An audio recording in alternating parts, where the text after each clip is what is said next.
बिथाङा स' आं गोथाव मोननानै फैबाय थायो आरो आं बे आब'नि दखानावहाय दा गौरां चेक पस्टआवहाय नैबे आब'नि दखाना नोंथांमोना नै नायनो हागोन लकेसनखौहाय माबायदि जायगा बिराद बिहिर जायो दा आंजों लोगोआव दं आदैखौ नै जाहोफैदों आं दिनै फिथाखौहाय औ बिराद मोजां आच्छा आब' नों बेसे गोबाव जाखाबाय दखान होनाया बेसे गोबाव जाखो औ 3 बोसोर जाबाय ना माबायदि मोनदों आब'आ दखान होनानै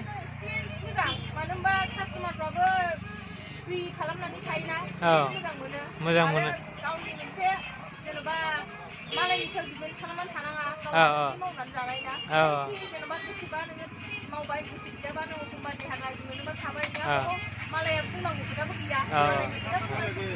फै आब'खौ एसे सापर्ट खालामफै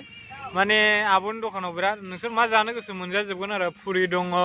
फिथा दङ आरो बायदि बायदि दं आरो ना आब'खौ एसे सापर्ट होफै माने मोजां सावो साहाफ्राबो बिराद गोथाव आदै बायदि मोनदों